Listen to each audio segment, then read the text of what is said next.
CBI വന്നോട്ടെ, അന്വേഷിച്ചോട്ടെ എന്ന ഒരു തീരുമാനത്തിലേക്ക് കാര്യങ്ങൾ കാണാൻ പറ്റുമോ? എന്തുകൊണ്ടാണ് അതിനെ തുടക്കത്തിലെ മുളയിലെ അങ്ങ് എതിർക്കുന്നത്? ഒരു സന്ദർഭം കിട്ടുമ്പോൾ വെറുതെ കളയണോ? നമ്മൾ എതിർക്കുക എന്ന് പറഞ്ഞു കഴിഞ്ഞാൽ അതിനകത്ത്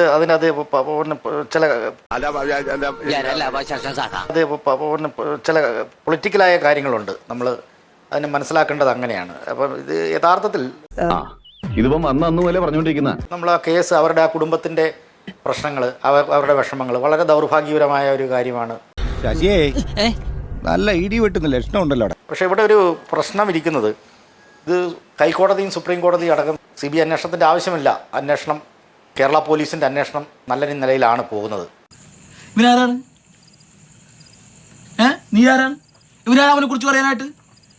അതുകൊണ്ട് കേരള പോലീസിൻ്റെ അന്വേഷണം തന്നെ തുടരട്ടെ എന്നുള്ളൊരു നിലപാടാണ് പരമോന്നത നീതികൂട പീഠമായ സുപ്രീം കോടതിയും അടക്കമുള്ള നീതിപീഠങ്ങൾ കൈക്കൊണ്ടൊരു നിലപാട്. എന്നാ പിന്നെ പേടിക്കണ്ട. എങ്ങനെയെങ്കിലും കേരളത്തിൽ കേന്ദ്ര അന്വേഷണ ഏജൻസികൾ വരികയും അത് ഏതെങ്കിലും നേതാക്കന്മാരിലേക്കോ പാർട്ടിയിലേക്കോ എങ്ങനെയെങ്കിലും ബന്ധപ്പെടുത്തിക്കൊണ്ട് താൻ എന്താ ഈ വളഞ്ഞു കൊണ്ടുവരണേ? പറയടോ. എന്നിട്ട് ഈ കേരളത്തിലെ ജനങ്ങൾക്ക് മുമ്പിൽ പാർട്ടിയെയും നേതാക്കന്മാരെയും അപകീർത്തിപ്പെടുത്തുന്നതിനുള്ള ഒരു കാരണമായി ഇതിനെ കാണുന്നു എന്നുള്ളിടത്താണ് ഇതിന്റെ രാഷ്ട്രീയം ഇരിക്കുന്നത്. ചവിട്ടുകൊണ്ട് ഇണക്ക് തെറ്റി ഏണാകൂടാ ചങ്കരച്ചേട്ടാ നായി. എന്നാലും അഹങ്കാരത്തിനൊരു കുറവുമില്ല.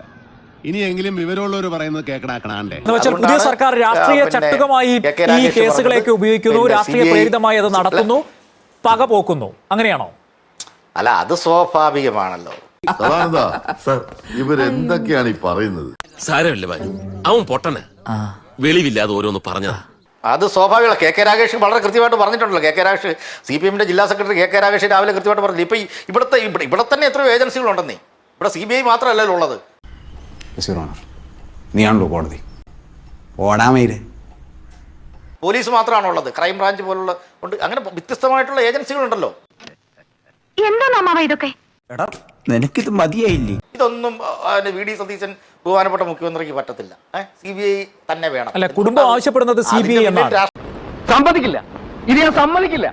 സംസ്ഥാനത്തെ പോലീസിന്റെ ഏത് വിങ് അന്വേഷിച്ചു കഴിഞ്ഞാലും ഈ തെളിവുകൾ അട്ടിമറിക്കപ്പെടും, കേസ് ശരിയായ രീതിയിൽ പോകില്ല എന്നൊരു ബോധ്യം അവർക്കുണ്ടായി എന്ന് കുടുംബം പറയുന്നു. അപ്പൊ കുടുംബം ആവശ്യപ്പെടുന്നത് കോടതിയിലായാലും മുഖ്യമന്ത്രിക്ക് മുമ്പിലായാലും CBI ആണ്. എന്നാൽ ഇവിടെ ഒരു ചോരപ്പുഴ ഒഴുകും. അങ്ങനെയാണെങ്കിൽ കാണിക്കാം. അല്ല, കുടുംബം സ്വാഭാവികമായിട്ടും കുടുംബം ആവശ്യപ്പെടും. കുടുംബം ആവശ്യപ്പെട്ടാലും നിങ്ങളതിന് സമ്മതിക്കില്ല അല്ലേ?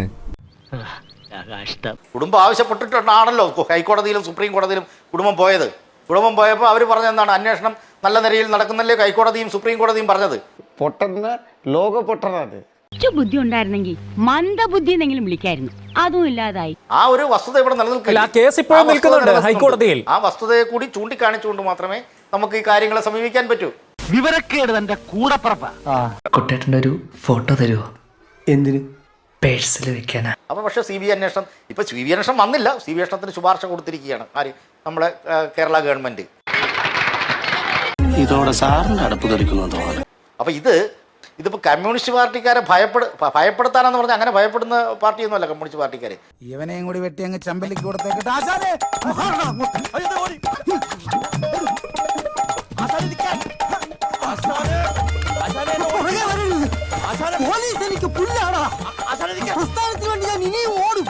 ED അടക്കമുള്ള ആളുകൾ വരുന്നു. ഇതൊക്കെ കേന്ദ്ര ഏജൻസികൾ ഇനിയും വരും.